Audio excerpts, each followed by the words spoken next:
세상에 하마터면 커피 마시러 갔다가 큰일 날 뻔 일을 당했어요. 박성배 변호사님. 최근 멀쩡히 서 있던 카페 건물이 갑자기 무너지는 사고가 발생했습니다. 당시 장면이 담긴 CCTV 영상 함께 보시겠습니다.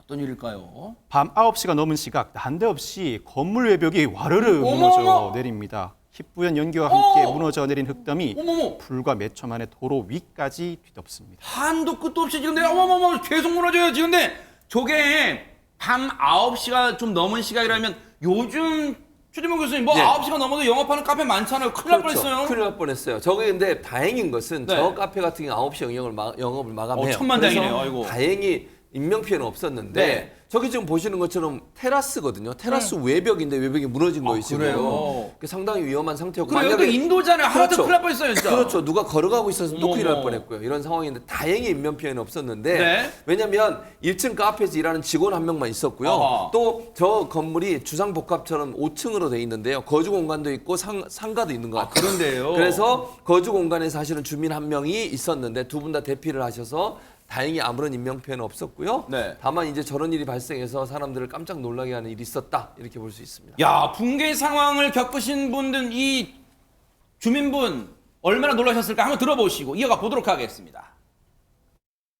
외곽이나 이런 거 좀 할 수는 있어도 좀 불안하니까.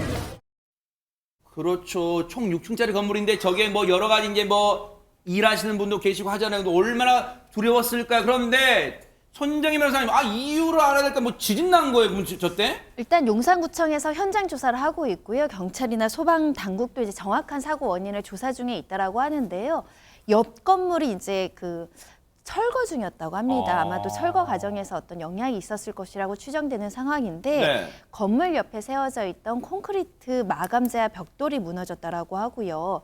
또 소방당국에는 혹시라도 추가적인 붕괴가 있을 가능성이 남아있기 때문에 인근 도로의 가로등이나 전선을 제거를 했고 특히 건물 앞에 이제 사람들이 오고 가다 또다시 붕괴가 이루어지면 큰 문제가 생기니까 이 부분을 어머, 통제하고 있다라고 합니다. 저렇게 무너졌으면 저렇게 지금 무너진 거예요. 근데 앞서 그 사진 좀 전경 찍은 거 있잖아요. 멀리서 찍은 거. 지금 실제로 옆에서 공사를 하고 있네요. 지금 이 굴착기 같은 게 보였어요. 옆에 건물. 이게 지금 카페가 있는 6층짜리 건물이고 오른편에 카페 지금 화면에서 오른편에 지금 공사를 하고 있는 사진이 보였는데 그런데 최정화 기자님 이 사고를 예견한 분이 있다면서요? 네, 해당 건물 관계자는 이 사고가 예견된 사고였다라고 주장을 하고 있는 건데요. 어허. 지난해 5월 이 건물 관계자가 용산구청에 공문을 보냈습니다. 뭐라고요? 어떤 내용이냐? 철거 예정 건물과 인접해 있기 때문에 안전사고 어허. 위험이 우려된다라는 내용을 담고 있는 것으로 확인됐습니다. 야, 자 저런 일까지 있었단 말이에요. 그럼 해당 사고 이후에 해당 구청은 어떤 조치를 취하고 있을까요? 들어보시고 이어가 보도록 하겠습니다.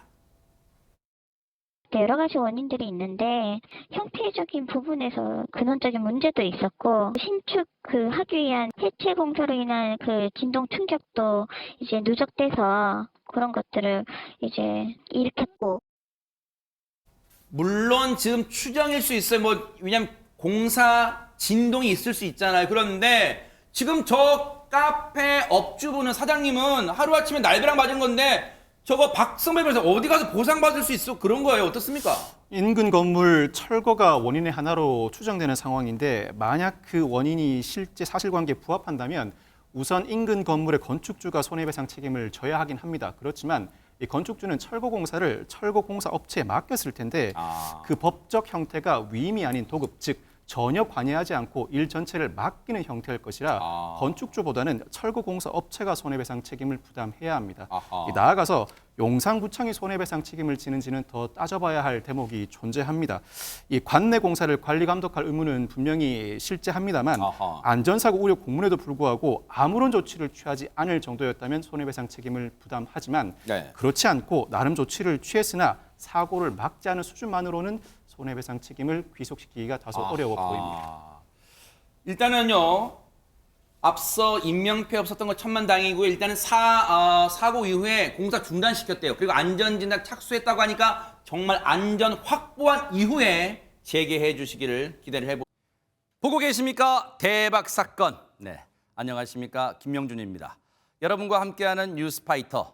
다양한 소식과 뉴스를 보고 싶으시면 화면 오른쪽을 꾹 눌러 구독해 주시길 바랍니다. TV로도 유튜브로도 여러분께 한 발 더 다가가겠습니다. MBN 뉴스와 뉴스파이터를 사랑해 주셔서 고맙습니다.